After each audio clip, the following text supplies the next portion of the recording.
Bonsoir à tous, heureux de vous retrouver pour un nouveau numéro de Made in Africa, votre magazine économique 100% africain.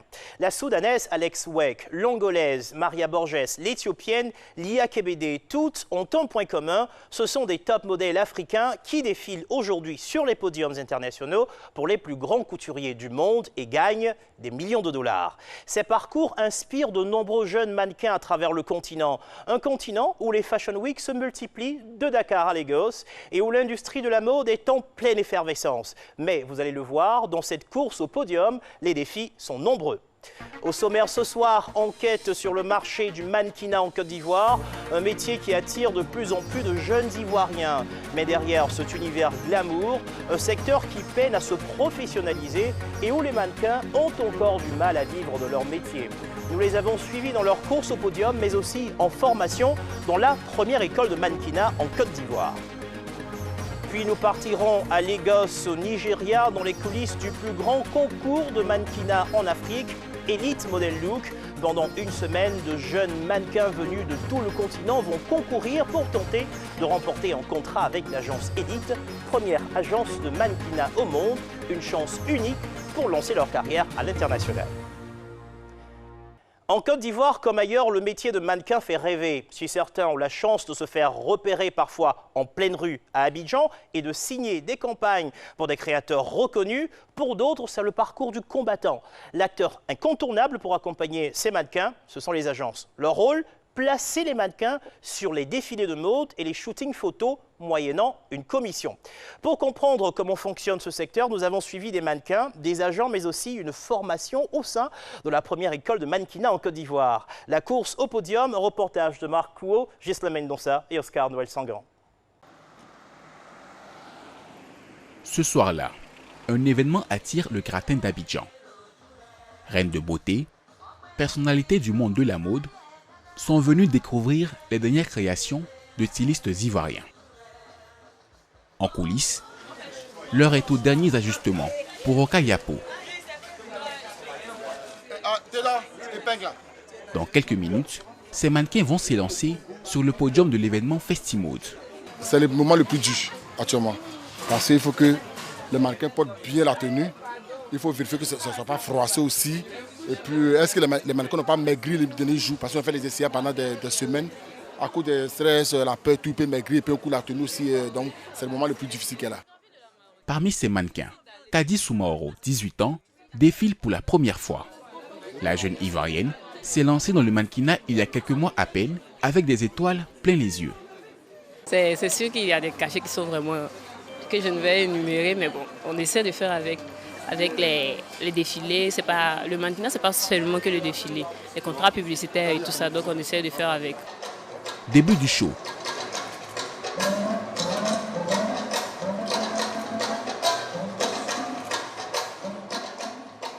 Création tribale, chorégraphie théâtrale, tout est fait pour mettre plein la vue au public. Avec des célébrités telles que Awa Sanoko, l'un des mannequins les plus célèbres de Côte d'Ivoire.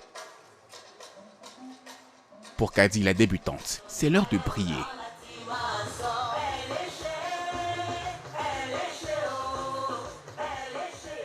Un début prometteur. Waouh, le début d'une très très grande carrière, je peux le dire. Quelques années, on s'imagine quoi? Un défilé à Paris peut-être? Oh, bien sûr. Kadi Soumaoro devra bien s'accrocher à ses rêves. Car dans cette course au podium, tout n'est pas que lumière et paillettes pour les mannequins de Côte d'Ivoire.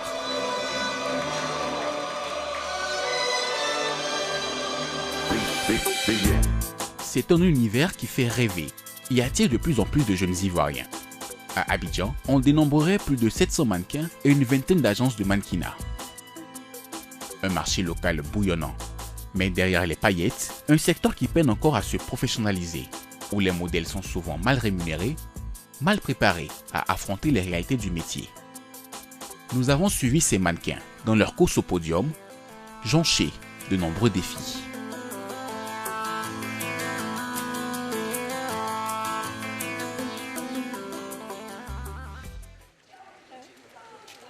Dans leur course au podium, les mannequins de Côte d'Ivoire doivent surmonter de nombreux obstacles, même les plus imprévisibles. Ce matin, Sadia, 16 ans, débutante dans le métier, va devoir traverser la ville de Bassam, complètement inondée, pour rejoindre un shooting photo. À ses côtés, Christine Bell, fondatrice de l'agence Kwayo, et Dadi, artiste photographe, installé à Bassam. Les aléas climatiques, pas de quoi freiner Sadia. Bien décidée à voguer vers sa destinée, celle de mannequin. Arrivée dans le studio, les choses sérieuses commencent. Les tenues sont déjà prêtes. Super, merci. Bon, Sadia, c'est ce que tu vas mettre aujourd'hui pour le test. Donc, je te laisse aller t'apprêter. Dadi, où est-ce qu'elle peut s'apprêter? J'aimerais bien que tu lui fasses, pas des polaroïdes, mais un petit test pour voir ce qu'elle donne et tout là, et comment est-ce qu'on peut la vendre, quoi. D'accord? Je te fais confiance. Cette séance photo est une forme de test pour la lycéenne. Elle est un new face, c'est-à-dire un nouveau visage dans le jargon du mannequinat. L'objectif de Christine, son agent, est de s'assurer du potentiel de l'adolescente avant de proposer son profil pour des shootings ou des défilés à des clients. Sadia, lève-toi s'il te plaît et viens un peu comme ça. Voilà. Reste là, super. Regarde un peu dans ce sens. Relève la tête. Super. Rapidement, devant l'objectif de Dadi, la jeune Sadia se montre très à l'aise. Elle a un regard vraiment puissant, quoi. Alors déjà, par son attitude devant la caméra, à quel point elle est confortable devant la caméra, à quel point elle est en mesure de donner assez rapidement des poses avec beaucoup de fluidité aussi, c'est important. Donc c'est quelque chose qu'on remarque tout de suite, si la fille est faite pour ça ou pas. Pendant la séance, Christine l'agent n'est jamais loin, n'hésitant pas à façonner les poses de la jeune mannequin. Détends, voilà, tu te redresses plus, voilà, tu vois. La patronne d'agence, elle-même ancien mannequin à Paris, donne de sa personne, car elle a de grandes ambitions pour sa protégée, bien au-delà des frontières de la Côte d'Ivoire.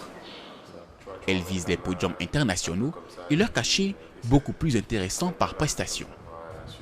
Localement, un mannequin va gagner entre 50 et 100 000, rarement plus. Par contre, même quand tu es à l'étranger, étant même new face, tu vas te retrouver facilement à 500 € et plus. Exporter les mannequins sur le plan africain, mais surtout sur le plan européen ou voire américain, ça rapporte beaucoup plus parce qu'un mannequin qui participe à des Fashion Week, ça ne peut faire que du bien financièrement à l'agence. En effet, les agences perçoivent entre 25 et 30% de commission sur les prestations des mannequins. Si Sadia est payée 300 000 francs CFA pour un défilé par exemple, l'agence Kwayo touchera 75 000 francs CFA. Et cela peut grimper beaucoup plus haut à l'international. C'est l'heure du verdict. Grâce à l'œil artistique de Dadi, Christine pourra savoir si Sadia a le potentiel d'un bon top modèle. Je la vois vraiment sur des marques qui cherchent le genre comme Gucci ou tu vois, avec des physiques elle a le port de tête. Un peu alien, des physiques un peu aliens. Ah, c'est un regard un peu alien. Oui. Pourquoi? Qu'est-ce qu'elle a de spécial? En fait, j'utilise ce terme pour décrire un peu ce type de physique, un peu qui ne sont pas dans les canons de beauté habituels en fait. C'est très atypique. Voilà. Le marché international ne veut pas des normes très carrées, classiques, non. Il faut avoir le truc qui fait la différence par rapport aux autres. Parce que si tu ressembles à tout le monde, tu n'intéresses personne. Des mannequins singuliers. Voilà les perles rares, recherchées par les maisons de couture internationales. La course au podium semble donc avoir bien commencé pour Sadia. Et pourtant, rien, absolument rien, ne la prédestinait à fréquenter cet univers. Car c'est ici, loin des vêtements couture, qu'elle passe tous ses week-ends en compagnie de ses camarades, pour qui elle est déjà une célébrité.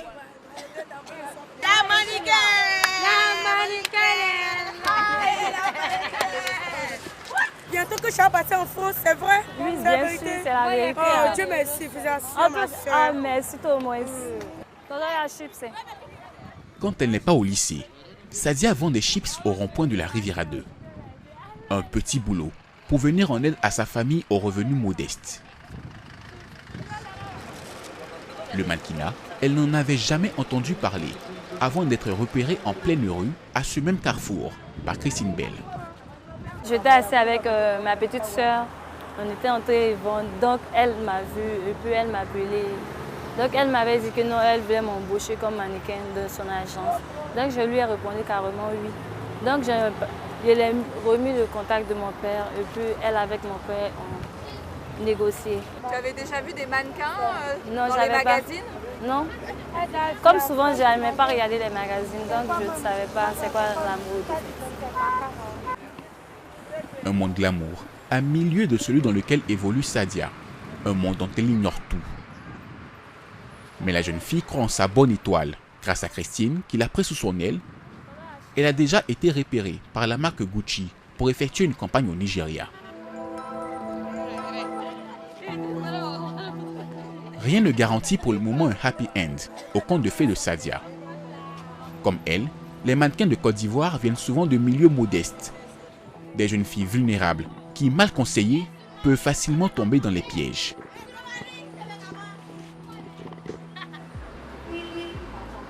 Avançant comme sur un podium, Amelantano, 27 ans, 5 ans d'expérience en tant que mannequin pour de grandes marques locales dont elle garde précieusement les souvenirs.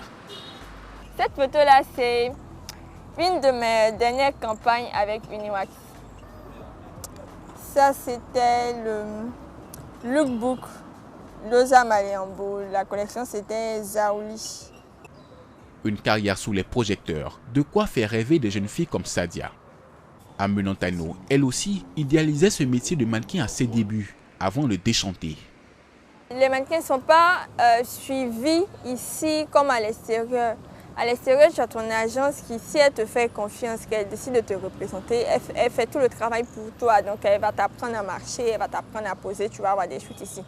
Alors que ici, toi, à la charge du mannequin, tu payes pour intégrer une agence, tu vas payer pour avoir les cours, tu vas payer pour avoir des photos pour ton book. Il y a des agences sérieuses, il y a des agences qui ne le sont pas.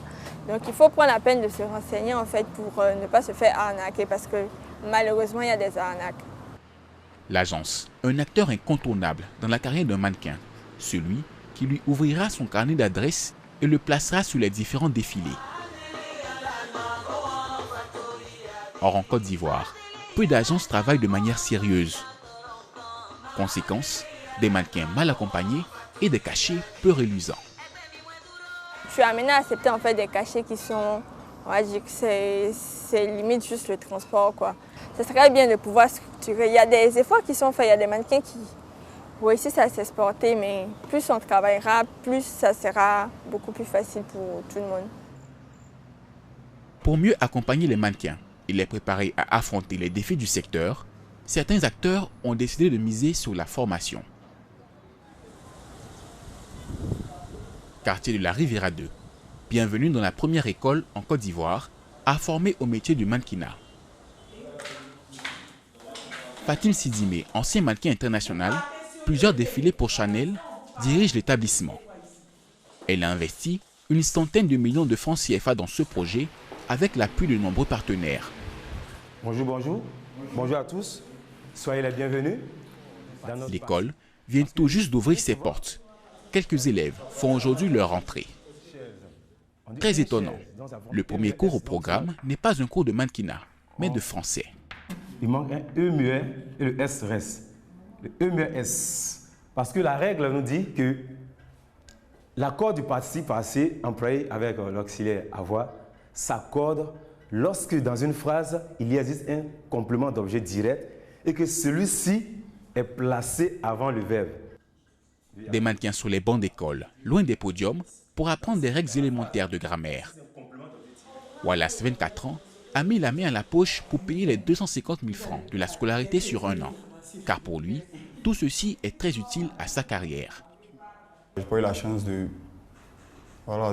continuer les études. Donc, bon, il y a certains points qui me calent. Dans un contrat, tu lis, bon, des fois tu comprends le contrat. Si tu ne vas pas à l'école, tu n'es pas allé à l'école, tu n'es pas arrivé loin, tu ne peux pas bien savoir ce qui est écrit dans le contrat. Voilà, donc c'est pour pouvoir lire les contrats, pour pouvoir aussi bien s'exprimer devant les médias. En plus des cours de français, l'école offre aussi des cours de stylisme et de coiffure. Objectif, leur apprendre un métier en plus de celui de mannequin et obtenir un diplôme. Pour l'instant, elle est encore au stade de projet pilote. Une école dont le cœur de l'enseignement reste le mannequinat. Montez sur la plateforme. Cet après-midi, la directrice tient à apprendre à ses étudiants à mieux se présenter aux clients lors des castings. Et cet ancien mannequin à succès ne laisse passer aucun détail. On vous a dit qu'il fallait que vous travailliez en fait sur vos différents profils, n'est-ce pas? Dédé, pourquoi tu as mis une perruque? Mets des perruques frisées au moins. Ne garde pas des mèches lisses pour la télé, ok? Et même pas pour la télé en général dans la vie. Sur un ton militaire, Fatim Sidimé entend former ici l'élite du mannequinat ivoirien et même africain. Et c'est dans son expérience personnelle qu'elle puise les secrets de la réussite. J'ai été la dernière mannequin en date à avoir un contrat de 4 ans par une agence internationale où j'étais prise en charge, carrément même avec un salaire en quittant mon pays. Ils veulent nous ressembler. Ils veulent suivre nos traces, ils veulent nous dépasser. Qu'est-ce qu'on peut leur apporter? On peut leur apporter notre expérience. À la fin de leur formation, les élèves auront droit à un diplôme reconnu par l'État ivoirien. Et forts de leurs acquis, partiront peut-être à la conquête des podiums. Pendant ce temps, un homme est en plein travail. Il est très intéressant. Oui. Je vais vous expliquer de quoi il s'agit en fait. Je peux vous expliquer ou pas? Ok, d'accord. Vous voyez? Let's go. Stéphane Gabou est scout, un métier qui consiste à repérer de potentiels mannequins dans la rue. Il a fait le voyage depuis Paris pour dénicher la perle rare à Abidjan. La plupart des passants se méfient, mais il y a parfois de belles surprises. Excusez-moi. Excusez-moi. Excusez-moi. Oui, 2 minutes. J'ai déjà fait du mannequinat? Non, monsieur. Jamais? Je peux vous voir sans les lunettes? C'est mute là ou pas? C'est mute là, non? Si, ça va. Ok, d'accord, ok. Ah oui, d'accord, ok. Ouais, le profil est très intéressant. Si Stéphane multiplie les voyages à travers le continent, c'est parce qu'il sait que les mannequins africains ont le vent en poupe sur les podiums internationaux. En ce moment, les mannequins originaires d'Afrique sont très demandés. C'est une des meilleures périodes de l'histoire de la mode. Les mannequins noirs et particulièrement les mannequins femmes évidemment, et les mannequins hommes noirs, il n'y en a quasiment jamais autant eu en fait sur les podiums, dans les campagnes, dans les éditos et tout. C'est vraiment un grand moment pour le mannequinat noir en tout cas. Malgré un marché du mannequinat encore peu structuré en Côte d'Ivoire, il y a de la place pour des contes de fées.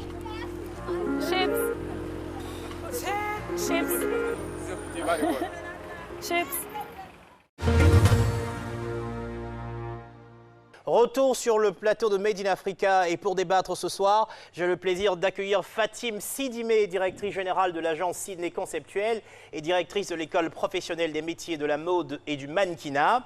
Patrick Edouard, directeur artistique et cofondateur du magazine Bi-Tendance et enfin l'éclatante Awa Sanoko, notre mannequin national. Bonsoir à toutes et à vous monsieur. Bonsoir. Alors on a envie de savoir pourquoi est-ce qu'aujourd'hui ça fait rêver des millions de jeunes hommes et de jeunes femmes, le mannequinat. Fatim? Ah ouais, parce que c'est un métier qui met en avant la beauté, le glamour. Vous savez très bien que tout ce qui est joli, tout ce qui est agréable attire. Voilà. Oui, vous êtes d'accord? En général. Oui, bien sûr. Il y a les opportunités aussi qu'on peut avoir, le prestige qu'on peut avoir, les relations aussi qu'on peut avoir. En tout cas, il y a énormément de choses qu'on peut avoir quand on est mannequin. Alors, Awa, vous, est-ce que avant de rentrer dans le métier, ça vous faisait rêver? Non. Non? Non, pas du tout. Et est-ce qu'aujourd'hui, vous suscitez l'admiration d'hommes et de femmes autour de vous qui ont envie de devenir comme vous? Oui. Mais pourquoi? Qu'est-ce qui les attire? J'ai pas d'idée non plus, je sais pas pourquoi, mais je pense que c'est plutôt l'ambition d'abord et peut-être aussi l'acharnement à arriver enfin au bout de ses rêves. Je pense que c'est ça. On va déjà revenir sur la question des défis au quotidien. Vous, Awa, vous êtes un mannequin en vue en ce moment. C'est quoi le prix à payer? Une journée, ça ressemble à quoi? Beaucoup de shooting? C'est quoi exactement? Beaucoup de défilés? C'est stressant? C'est pesant? C'est lourd? Bon, le matin, tu te réveilles, bien évidemment. Tu dois t'arranger à être à l'heure parce que dans le milieu, l'heure est très importante. Donc, tu dois arriver à l'heure au lieu du rendez-vous. Après, tu t'assois, tu te fais maquiller et vous commencez le shooting. Mais finalement, est-ce que vous avez du travail tout le temps? Shooting, défilé? Avec moi, c'est pas période. Voilà, c'est les rendez-vous que je cale dans une certaine période. Et il y a aussi les périodes où je peux me reposer. Donc là, en ce moment, depuis novembre, je cours. Alors, on a envie de savoir finalement, je regarde Patrick puisqu'il a une vue un peu globale, mais la question va à Awa. Est-ce qu'aujourd'hui, en 2019, on arrive à vivre du mannequinat? Réponse rapide. Si je peux. Oui, allez-y alors. Non, toi d'abord. Non, malheureusement. Certains mannequins y arrivent, mais pas la masse, malheureusement. Ouais. Il y a, je pense Fatim va le confirmer ou l'infirmer, il y a 20 ans à peu près, les mannequins, ou même 10 ans dans cette période, vivaient très bien du mannequinat. C'est vrai. Il y avait peu de mannequins. Très bien. Il n'y avait pas 700 mannequins, il n'y avait même pas 200 mannequins en Côte d'Ivoire, il y avait 20 mannequins en Côte d'Ivoire. Okay, donc c'était mieux payé. Voilà, c'était quand même mieux payé. Ici, le RAMSI, qui est le réseau de Fatim, essaie de faire en sorte que les mannequins soient déjà payés au SMIC et qu'il y ait le respect déjà des valeurs du mannequinat ici dans la Côte d'Ivoire. En fait. On a envie de savoir, quand on vous invite pour tourner, pour faire des shoots, c'est quoi, quoi les tarifs finalement? Je dirais pas le nombre exact, oui, mais il faut aussi s'arranger. Mais on sent que ça vous fait plaisir, en fait, les montants auxquels vous pensez. Non. Écoutez, faut pas, on va aller ailleurs. Voilà. D'accord, allez-y. Voilà, c'est comme elle vient de le dire. Il faut savoir se vendre. Tu vas pas aller faire un défilé avec un styliste qui peut-être ne fait que commencer à peine. Et puis t'attendre à voir des cachets et tu vas t'attendre à voir combien? Alors, 200 ou... Alors, on a vu tout à l'heure l'histoire de Sadia, qui vient... Alors, est-ce que c'est courant? Alors, elle commence, si vous vous souvenez, Fatim, si vous vous souvenez, effectivement, son histoire, elle vend de la banane plantain, donc des chips qui est magnifique, qui a une histoire extraordinaire. Aujourd'hui, moi, ce que je veux dire, pour avoir invité un des plus grands patrons des agences en Côte d'Ivoire il y a 3 ans, pour assister à une compétition ici, ce qu'il me disait aujourd'hui, ce n'est pas la belle fille qui intéresse, c'est l'histoire de la fille. C'est pour ça qu'on commence à travailler de plus en plus sur les valeurs, sur les capacités des mannequins, parce qu'on ne vend plus un talent, on vend un personnage, une histoire. Et l'histoire de Sadia est vendable? Elle intéresse tout le monde, même moi, en tant que patronne d'agence, on me présente cette fille, j'achète. C'est une histoire c'est l'histoire de la Cendrillon. Ouais. Ça intéresse tout le monde. Alors l'histoire, c'est une chose, mais l'autre chose, eh bien, elle a quand même quelques caractéristiques. Dans les arguments quand même qui étaient utilisés par l'agence, il y avait d'abord son regard, il y a sa façon de poser. Alors Patrick, est-ce que c'est quoi qui charme chez elle au-delà de l'histoire? En général, ce qu'on appelle, on appelle ça le je ne sais quoi. En fait. Le je ne sais quoi est une expression qui veut dire, c'est-à-dire le mannequin au-delà de sa beauté ou de sa présence ou de son histoire a un truc qui est différent de ce qu'on a l'habitude de voir. Est-ce qu'aujourd'hui on peut dire qu'il y a des critères sur le marché africain et sur le marché international qui diffèrent déjà au moins? C'est un métier. Alors, on va vous laisser réagir, Patrick. Alors déjà à l'international, maintenant les mannequins, pour les hommes, c'est les tailles 44, c'est-à-dire les mannequins qui sont très fins, très minces, qui sont les mannequins qui font tous les podiums et qui sont demandés par toutes les marques à l'international. Pour les mannequins femmes, c'est généralement des tailles qui vont entre du 32 et du 34. C'est très skinny, c'est très mince, mais c'est ce qui est demandé. Parce que les marques internationales recherchent des mannequins qui sont, je vais dire, un peu malades, physiquement parlant. C'est-à-dire qui ont un physique qui fait pitié ou qui fait quasiment... Vous avez bien dit un peu malade. Raison pour laquelle on les prend très jeunes, d'ailleurs. Patrick, est-ce que vous trouvez qu'elle a l'air malade? Non, malheureusement non. Moi, j'ai grossi, je suis en Afrique. Non, mais elle a créé... En fait, quand Awa a commencé, elle a réussi à créer quelque chose, un personnage. Le personnage qu'elle a créé lui a permis d'avoir de la visibilité. Ce n'est pas donné à toutes les filles. Fatim, elle n'a pas commencé malade. Elle a commencé avec son charisme, sa présence, etc. Mais maintenant, ce qu'on demande aux mannequins, c'est ce côté un peu faible physiquement qui est demandé. Les tendances changent. Alors, parlons du business des agences, notamment. On a vu dans le reportage que les agences récupèrent à peu près 25 à 30% de commission sur les prestations des mannequins. J'ai entendu un son, mais je reviens à vous. Est-ce que c'est la norme? Alors, nous, déjà, l'agence que j'ai prend 20% sur les cachets. D'accord. C'est pas pour autant que je trouve que c'est beaucoup ce que les autres prennent, parce qu'en fait, ça dépend des réalités de chaque agence et de la charte de chaque agence. D'accord. Voilà. C'est votre position. Voilà. Est-ce qu'aujourd'hui, une agence de mannequinat, c'est rentable? Une agence de mannequinat, c'est pas rentable en Afrique. En fait, du bénévolat, c'est un métier de passion. Easy. Je comprends votre posture. Vous, par contre, n'avez pas d'agence? Non. Ben, ça répond à quelque chose? Oui, je préfère garder mon argent pour moi toute seule. Voilà. Alors, pourquoi? Est-ce que c'est sur la base de mauvaises expériences que vous auriez vécues sur quelques mauvaises expériences. Parce que j'ai cru vous entendre, quand on parlait de 25 à 30%, j'ai cru entendre que c'est trop. Mais oui, c'est trop. Il y en a même à Abidjan, il y a d'autres qui font même jusqu'à 40%. Ouais. Si tu prends 40%, le mannequin, il lui reste quoi? Ouais. Comment il va faire pour s'en sortir? Comment il va faire? Alors, aujourd'hui, parlons de professionnalisation. Est-ce que, Patrick, aujourd'hui, il faut de la professionnalisation? Est-ce qu'on voit des efforts dans le secteur de professionnalisation en Côte d'Ivoire? Est-ce qu'il en faut plus? Je pense qu'il en faut beaucoup plus. Il faut que les agences soient un peu plus stratégiques. Pas toutes, bien sûr. Il y a beaucoup d'agences qui font un travail extraordinaire. Il faut les remercier pour ça. Mais il faut, au niveau stratégique, pouvoir positionner ces mannequins qui débutent. Il ne faut pas forcément chercher de l'argent sur le premier mannequin qui arrive, mais essayer de le positionner, lui donner une visibilité, lui donner un impact. Et ensuite, les mannequins qui sont déjà positionnés leur permettent de pouvoir garder ce charisme-là et cette importance-là au niveau de leur carrière et leur permettent de pouvoir toucher les étoiles, comme on dit. Tout à l'heure, on a découvert la première école de mannequinat. Qu'est-ce que vous en dites, Awa?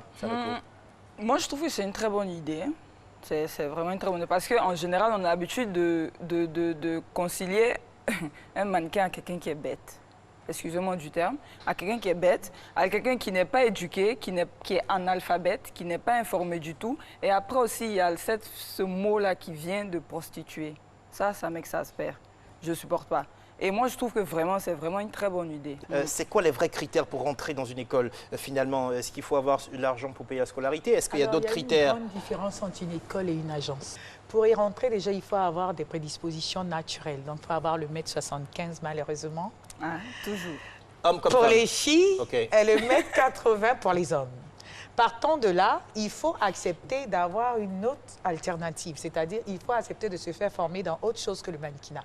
Le mannequinat vient en loisir, comme on dit, de formation. C'est un additif à une formation que tu choisis ou en coiffure, en coupe de coiffure ou en coupe de couture.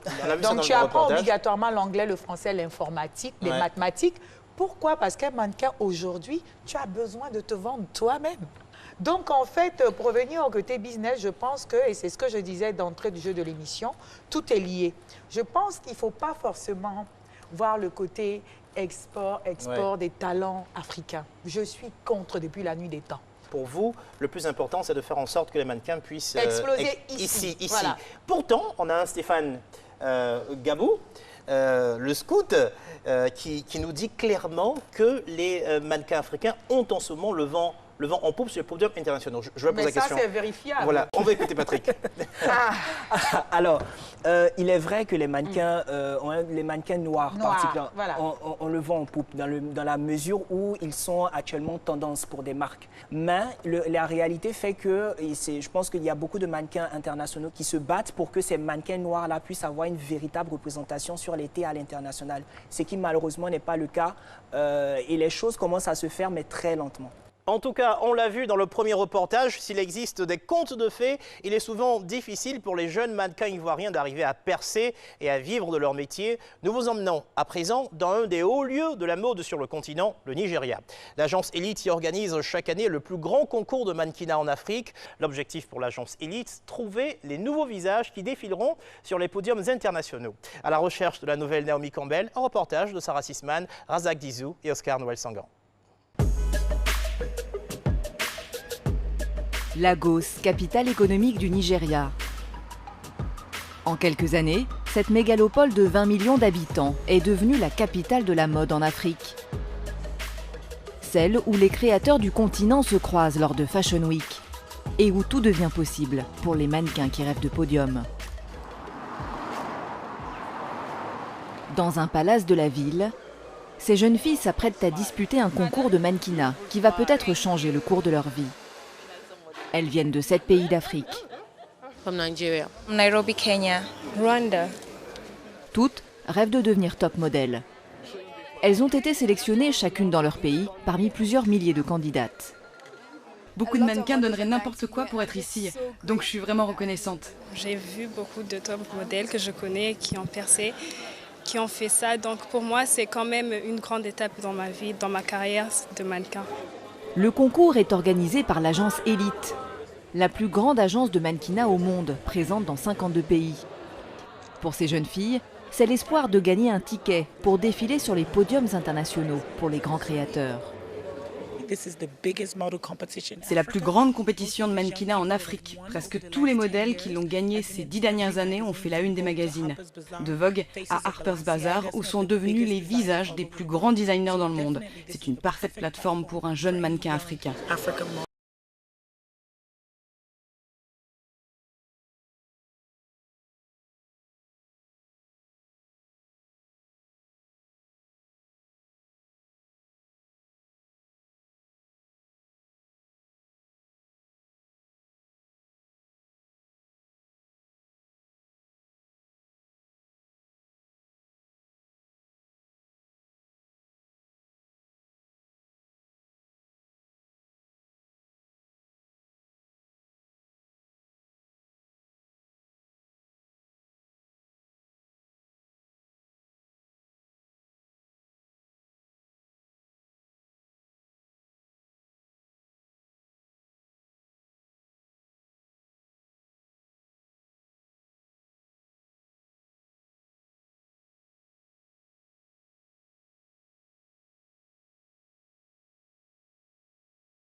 Quelques jours plus tôt, à l'Eco Hotel de Lagos.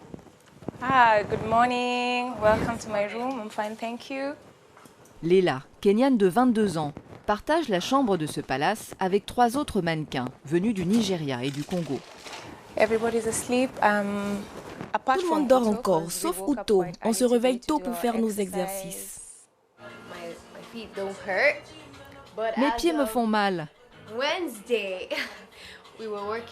Mes cuisses aussi. Hier, on a travaillé tellement dur. Pendant une semaine, elles suivent un training intensif. L'intégralité de leur séjour est prise en charge par Elite.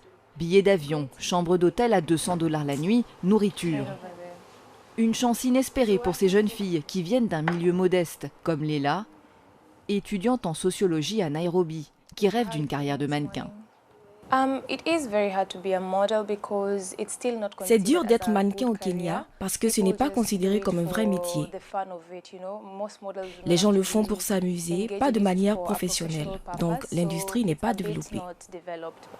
La jeune Kenyane n'a pas hésité à saisir cette opportunité pour changer son destin. Ça va changer ma vie de manière conséquente. C'est un concours que j'ai regardé sur YouTube. Jamais je n'aurais imaginé y participer un jour. C'est un grand accomplissement. À partir de là, tu ne fais que monter.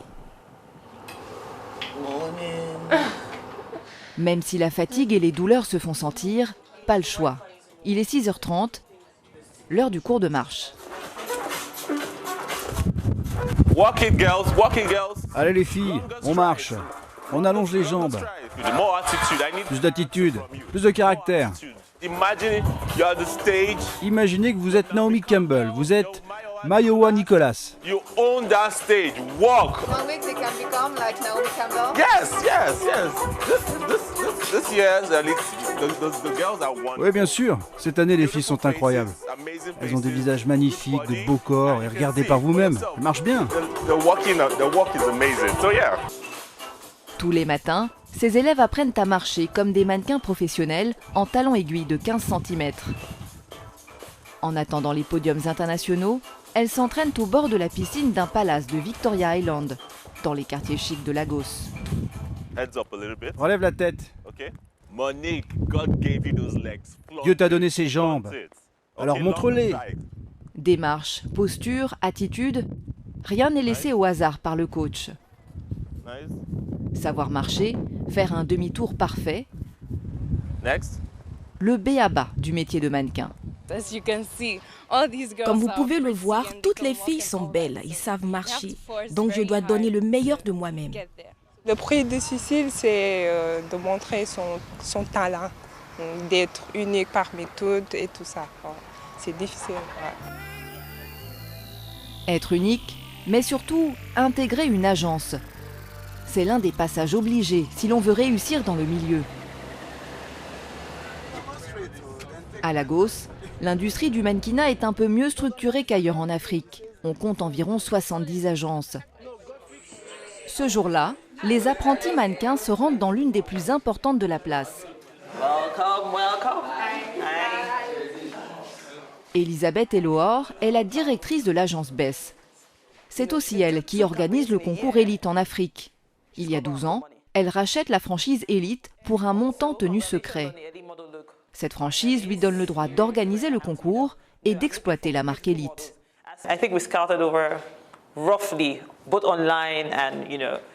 Nous avons écumé le continent à la recherche de mannequins. Il y a eu près de 2000 candidats au casting. Alors le fait pour vous d'être les 26 finalistes, c'est fabuleux.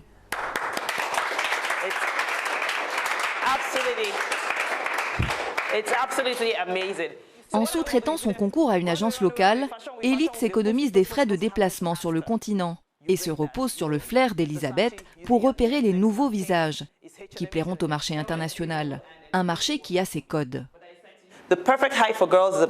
Il y a une taille minimum. La taille parfaite pour les filles, c'est autour de 1,80 m. Quand vous êtes en dessous, vous devez avoir quelque chose de spécial. Le mannequinat, c'est être au bon endroit, au bon moment. C'est de la chance. Tu peux avoir un visage magnifique, mais rien ne va se passer. De la chance et beaucoup de persévérance. Les clés pour réussir selon Elisabeth.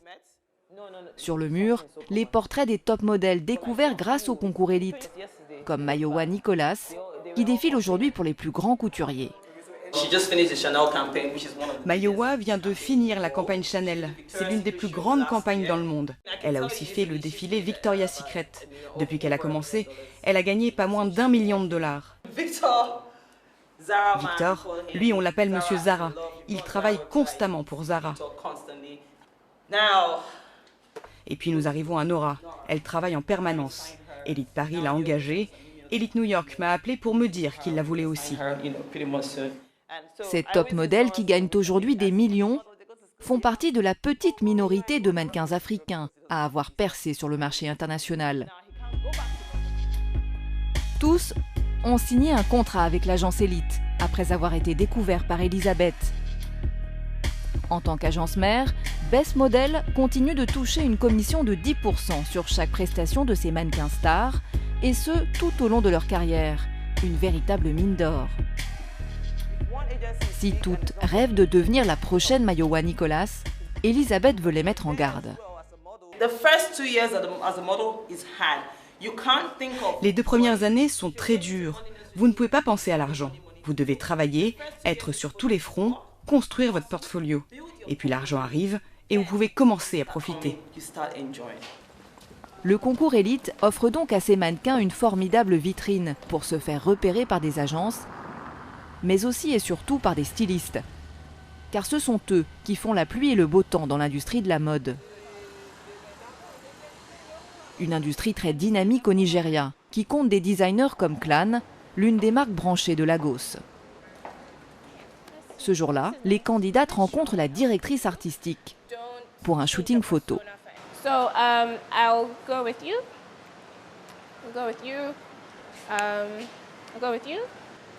Rapidement, elle jette son dévolu. Un mannequin lui a particulièrement tapé dans l'œil. Il s'agit de Ryan, ghanéenne, 14 ans seulement. C'est la plus jeune de la compétition. Elle a des taches de rousseur qui s'accordent bien avec la couleur verte de la tenue. Nous essayons d'associer l'état d'esprit du modèle, ce qu'il dégage, avec l'esprit de la collection. Des tenues vendues 400 000 francs CFA pièce, destinées à une clientèle aisée. Les mannequins lui sont indispensables et peuvent avoir un impact direct sur ses ventes. Le rôle d'un bon top modèle est d'incarner la collection, de lui donner vie. Elle permet aux clients de s'identifier. Les mannequins aident à promouvoir la marque et la publicité, c'est essentiel pour le business. Du business pour l'enseigne, mais aussi pour les mannequins. Au Nigeria, un jeune top modèle peut espérer toucher 200 000 francs CFA pour la réalisation d'un lookbook, un livre qui présente la collection d'un designer, et jusqu'à 900 000 francs pour un shooting photo. Mais ces tarifs varient souvent d'une agence à une autre.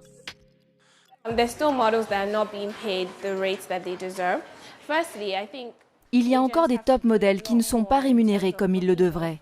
Les agences doivent faire plus pour booker les filles et pour mieux les former, car un mannequin ne peut prétendre à un bon salaire que s'il est très professionnel. Ryan, la débutante, ne sera pas rémunérée aujourd'hui. Il ne s'agit là que d'un test, ce qui ne l'empêche pas de rêver grand.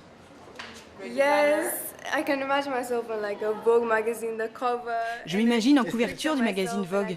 J'espère qu'un jour j'y arriverai. En attendant Vogue, Ryan vient de marquer des points par rapport aux autres candidates. À quelques heures du défilé, dernière répétition sur scène avec le chorégraphe. Suivez vos lignes pour le final. Ceux de devant, tournez à droite. 2, 3, 4. Stop. 2, 3, 4. On y va. C'est l'aboutissement d'une semaine de travail. La pression monte pour Ryan, Leila et les autres. J'ai peur de faire une erreur ou de trébucher sur scène. Le podium est immense, c'est plus grand que ce que j'imaginais. Je vais devoir faire des pas très très grands. De la répétition au spectacle. Sur le podium, les 15 candidates font leur entrée, l'une après l'autre, devant un parterre de spectateurs composé du gratin du monde de la mode africaine. Agences, célébrités locales et photographes venus repérer les nouveaux visages découverts par Elite, ces mannequins qui vaudront peut-être un jour des millions. La représentante d'Elite Monde a fait le déplacement depuis l'Europe et a pris place dans le jury. En coulisses, c'est le rush. Les candidates doivent enchaîner plusieurs passages. Elles n'ont que quelques secondes pour changer de tenue, comme de vrais professionnels. Tout est minuté.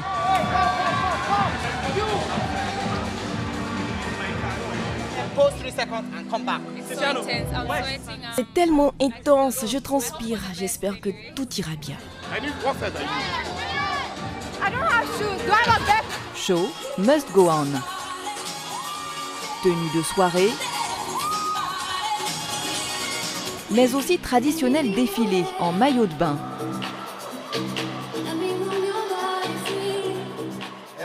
Sous l'œil attentif du jury qui semble rapidement avoir fait son choix. L'âge du mannequin, sa taille, son attitude sont les critères décisifs. So our top 5 females are Ronke,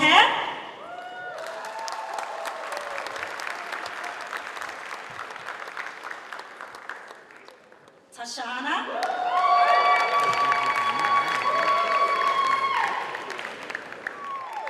Cinq élus, mais 10 candidates éliminées en quelques secondes qui doivent quitter la compétition. Leila ne peut retenir ses larmes. Elisabeth vient réconforter les modèles et leur offrir un lot de consolation.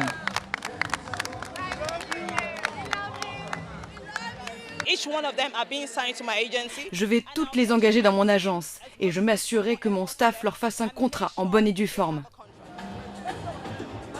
Même si un contrat leur est promis, le chemin vers les podiums internationaux sera sans doute plus long pour ces jeunes filles qui devront repartir dans leur pays. Dernier round pour les 5 finalistes. Cette fois, c'est la représentante d'Elite Monde en personne qui prend le micro. So, the winners of EML East West Africa 2019, the 2 lucky ones who will join us at the International World Final in Paris are Tashina. Surprise, c'est Tashiana, 16 ans, qui remporte le concours. Son jeune âge, son visage atypique, sa taille font dire au jury qu'elle a le potentiel pour réussir sur le marché international. Son inexpérience joue aussi pour elle. L'agence Elite pourra ainsi mieux la formater à son image. Le destin de la jeune Ghanéenne vient de basculer ce soir à Lagos.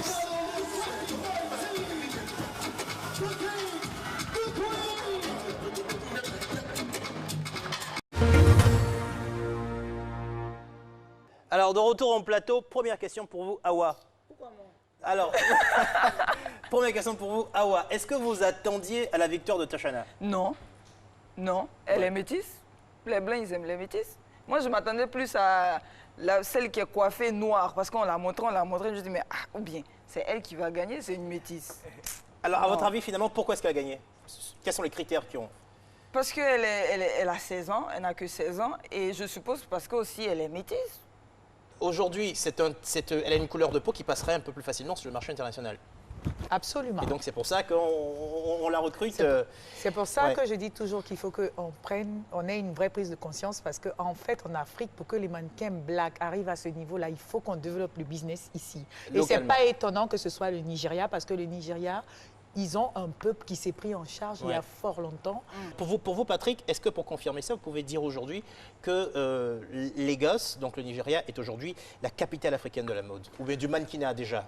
Du mannequinat, je dis discutablement. Discutablement, on n'est pas d'accord. Non, je dirais discutablement parce que... alors vous répondez à quoi? Alors j'ai dit de la mode, du mannequinat. Mais ma question c'est du mannequinat. De la mode, oui. Parce que c'est rentable. De la mode, oui, parce qu'ils ont créé une industrie. Ils ont d'accord. Voilà, maintenant pour le consommation. Pour la question du mannequinat, si je dis c'est discutable dans la mesure où on retrouvera les mêmes mannequins, la même floraison de mannequins intéressants au Sénégal, en Côte d'Ivoire, même en Afrique du Sud, au Zimbabwe, dans les pays de l'Afrique du Sud ou de l'Afrique du Centre, etc.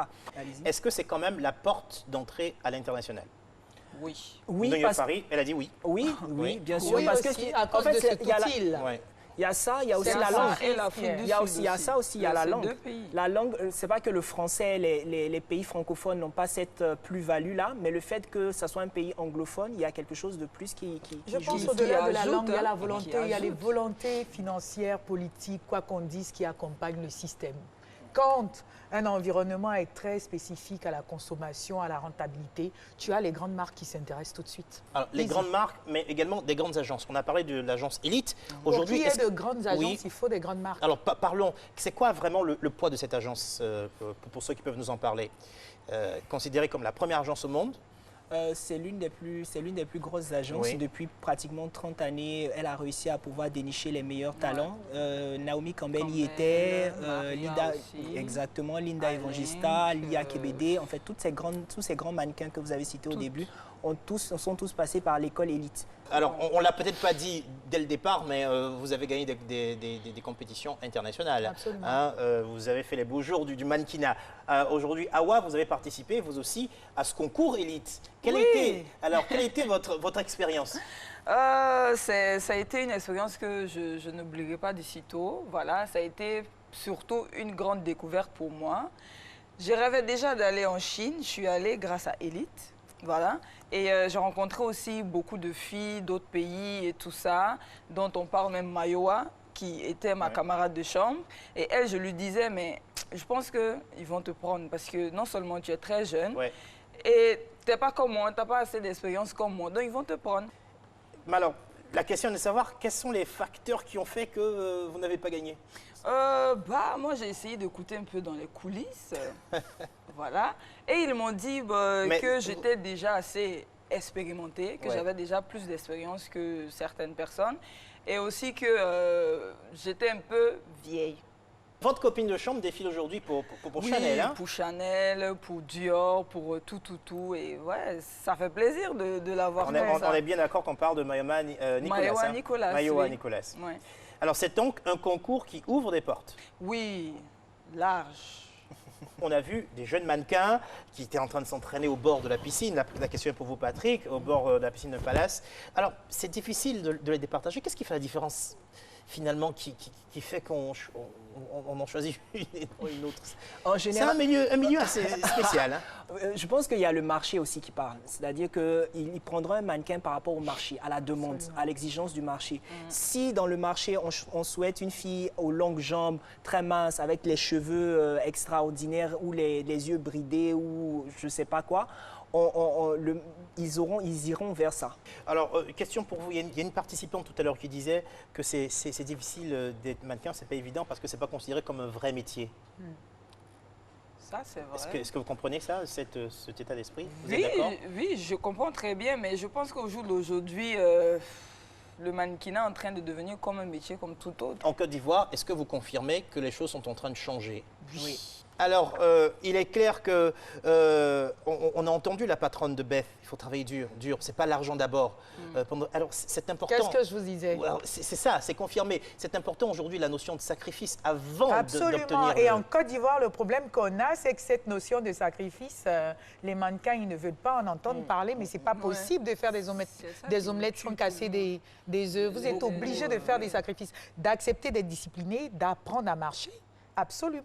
La différence va se faire sur la technicité du mannequin. Je veux dire, ah ouais, elle est grande, c'est vrai qu'elle est noire, elle sort du lot, mais quand tu la mets sur un podium, elle est bon, la tenue. Donc on ne veut pas d'un mannequin qui est juste différente, mais qui se casse la jambe à chaque défilé. Quand une agence les coopte pour entrer dans leur industrie, automatiquement, ils ont des exigences. Ouais. Alors que c'est comme la dame a dit, c'est un travail qui est de longue haleine. Il faut d'abord se faire voir, se faire connaître, se faire accepter par le milieu. Est-ce qu'il y a des grades dans le mannequinat? Absolument. Ouais. Donc, on a New Face pour débuter ensuite.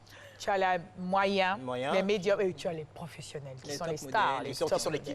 Là, on ne dit plus des modèles, on dit des top modèles. Absolument. Alors, il y a quand même du business à se faire. Oui. Alors, l'agence Elite, qu'on vient de voir, bon, c'est vrai qu'ils organisent le concours, on finance les voyages, on vous met dans de bonnes conditions et tout ça, mais ce n'est pas quand même une œuvre de charité. C'est du business derrière. Alors, comment est-ce que... qu'est-ce qu'ils ont à offrir et qu'est-ce qu'ils gagnent? C'est quoi comment c'est organisé? Alors, ils offrent la visibilité. Oui. Un événement sur lequel toutes les plus grandes marques vont chercher à se positionner. Tu gagnes là, en termes de publicité, visibilité. Voilà, lui, il est dans le magazine, il sait exactement de quoi je parle. Question pour vous, Patrick. Aujourd'hui, on a vu Tachana qui a gagné. Combien est-ce que l'agence pourrait gagner, par exemple, sur elle? Essayons d'aller dans des chiffres maintenant. Bon, on a vu dans le reportage que son agence prend 10%, si je ne m'abuse. Ici, en Côte d'Ivoire, ça varie d'une agence à une autre. Il y a des agences qui prennent 20%, il y a d'autres qui vont beaucoup plus au-delà, qui vont à 40%. Elle pourrait être vendue à combien sur la scène internationale? Ouh là là. Généralement, un mannequin... Pourquoi, par exemple? Un mannequin New Face, c'est généralement entre 500 € et bien plus. Et plus. Il y a une chose essentielle qu'on ne dit pas, vous savez qu'au niveau des cachets, une campagne peut décider de donner un cachet faramineux rien que pour s'offrir à elle-même un certain niveau de visibilité. Et dans ce cas-là, ce n'est même pas le mannequin qu'on voit, on va parler que du cachet de la marque. C'est un autre système de publicité. Voilà, il y a des agences, il y a des marques qui le font. C'est-à-dire que tu peux décider de prendre Awa, lui donner 100 millions de francs CFA. Mais quand tu donnes 100 millions de francs CFA à Awa, c'est vrai qu'on parle de Awa avec la marque, c'est une première marge de publicité. Wow. Mais la vraie pub se fait au niveau du cachet que toi, en tant que marque, tu as donné à Awa. Donc, il y a des communicateurs qui sont très forts. Donc, tu as une maison qui est capable de donner 500 millions à... Oui, et même sur l'Internet, tout le monde va chercher... Absolument, quelle est cette marque-là qui a fait ça donne de la visibilité, oui. Alors, on va conclure cette émission avec beaucoup d'enthousiasme. C'est intéressant de le découvrir. On a la jeune Ghanéenne Tachana, 16 ans, qui a remporté le concours. On conclut avec vous. Quel avenir pour elle? La future Naomi Campbell, elle peut arriver jusqu'à ce niveau? Oui, pourquoi pas. Hein. Elle peut y arriver. Pourquoi pas. Là, voilà, on l'a vu dans la vidéo, elle était très contente. elle va arriver au niveau que son ami Mayowa, qui aussi est passé par le même concours et tout. Donc, ouais, je crois que son agence va en tout cas faire un bon programme. Si vous avez un conseil à lui donner? C'est malgré tout ce qui va arriver de rester humble. En un mot? Oui. D'accord. Et j'ai le sentiment que vous partagez cette position, mais comme j'avais annoncé que je concluais par Awa, il ne me reste plus à moi qu'à vous dire merci d'avoir participé à cette émission. Merci d'avoir illuminé notre plateau en cette fin d'année. Merci à vous aussi de l'avoir suivi. 2019 s'achève dans quelques jours. C'est l'occasion pour moi de vous souhaiter de très belles et heureuses fêtes de fin d'année. Vous pouvez, n'oubliez pas, retrouver cette émission sur notre site internet www.rti.ci ou sur l'application RTI Mobile. Vous pouvez aussi suivre nos activités sur les réseaux sociaux, Made in Africa pour Facebook et Made in Africa TV pour Instagram et Twitter. Merci à tous ceux qui m'ont aidé à préparer cette émission, aux équipes de production d'Éléphant Africa. Merci également aux équipes de la RTI pour la réalisation. Je vous donne rendez-vous dans 2 semaines pour un nouveau numéro de Made in Africa. En attendant, bonne suite de programme sur RTI.